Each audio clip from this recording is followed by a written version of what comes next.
Okay, so we got this road rage incident with somebody, Neil Thompson.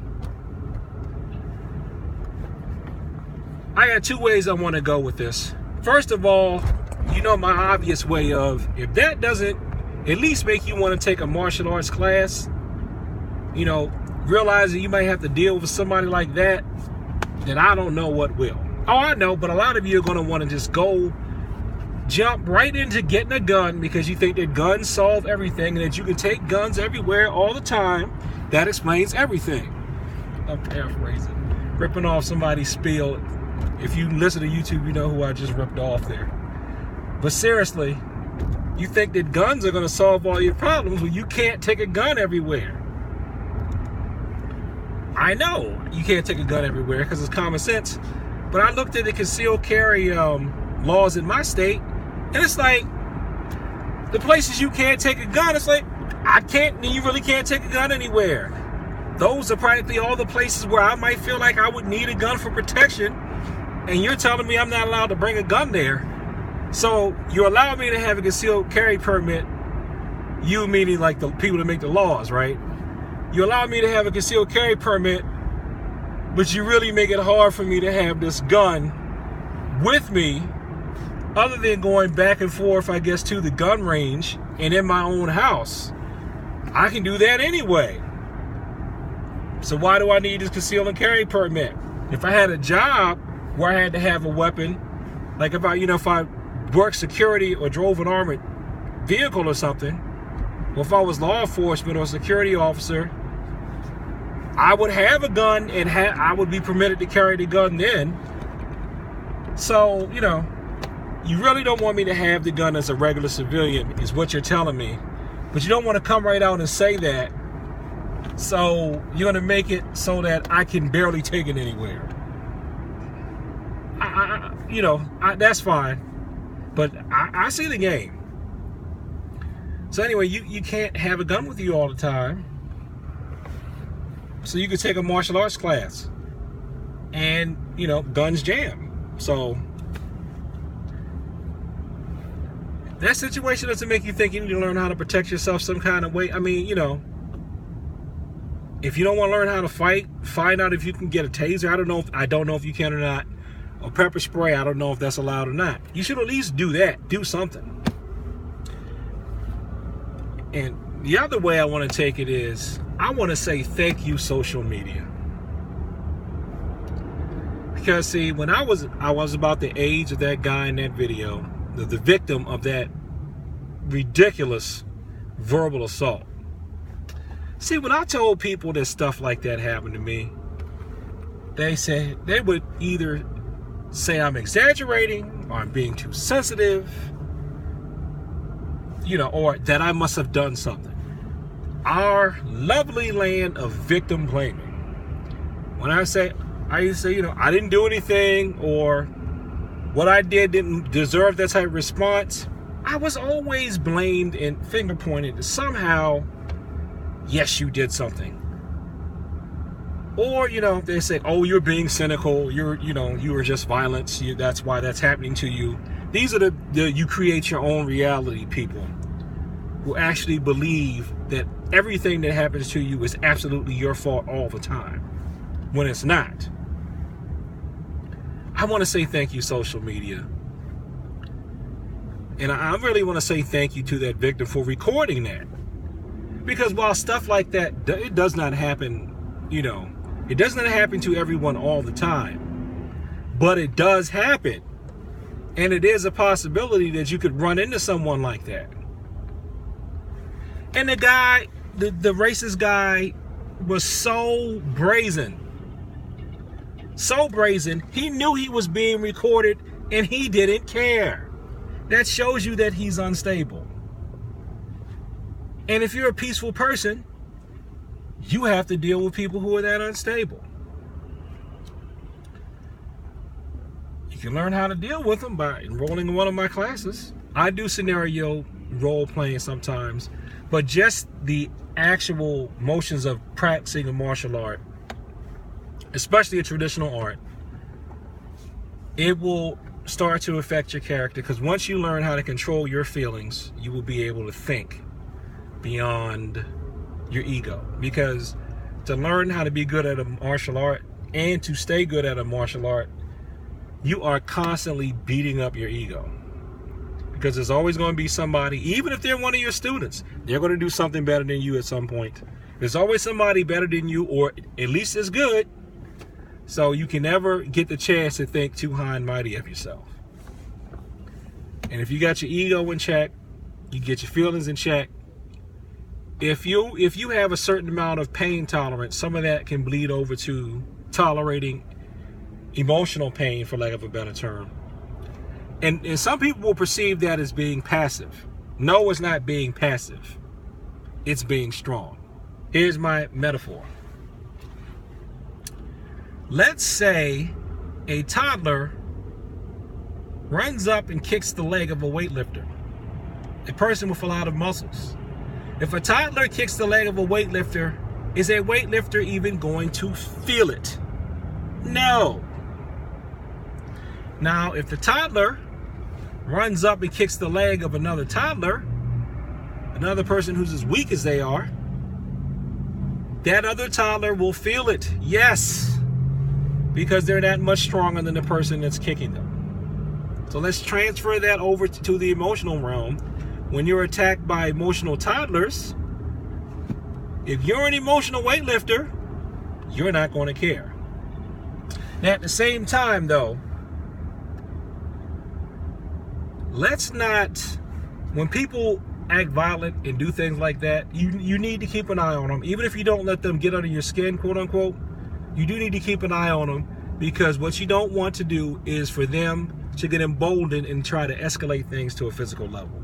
Because then if they escalate, then you're going to have to retaliate, either with your empty hand training, or if you have a weapon, you're going to have to retaliate with your weapon. And speaking of the weapon, the guy who recorded that video, from what I've read, he did have a weapon, but he chose not to use it.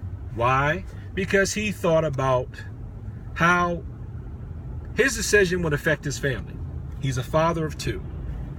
He chose to think about his children rather than his own ego, which is more than I can say for the racist in the video who's yelling at the victim, because the racist, at least the racist's wife, was there. He didn't think about her safety. He was not thinking about her safety at all. Now, that wife may think that her husband's a real man and she's happy to be married to such a strong man who would stand up to an undesirable. But really, in my opinion, a smarter man move would be to not confront a stranger that you don't know, because that stranger could get him killed and get his wife killed. And then if they have children, their children would have no parents. His mother would have no son. His brother would have no brother. Her sisters would have no sister. Her father would have no daughter. You see what I'm getting at? So, this video is getting long. I'm gonna close it with this. See, now I wonder if people believe me when I tell them this happened to me this is about 20 years ago now. See, there were no phones back then. When I told them I was at a stoplight and I had my son in the back seat, and some dude came up to my car for literally no reason and started screaming. The guy was out of his mind. He looked like he was out of his mind. But he's screaming all these racial epithets, just screaming at me. I'm at a stoplight, right? I had my son in the back seat, and he started coming towards my car. I had to rev the engine, scoot the car up a little bit, and just stop it real quick. Just make a skirt with the car, just to scare the guy off. And when he backed up, I drove off. When I told people that happened, a lot of people didn't believe it. They thought, oh, you're just. Well, they act like, oh, yeah, he's just exaggerating. No. Thank you, social media, because social media is proving that type of stuff happens. Just because it doesn't happen to us every day doesn't mean it doesn't happen. Oh, and I know now, especially with all the stuff that's going on these days in the media, a lot of people probably still won't believe the police response. There was a cop nearby, and the cop was not African American.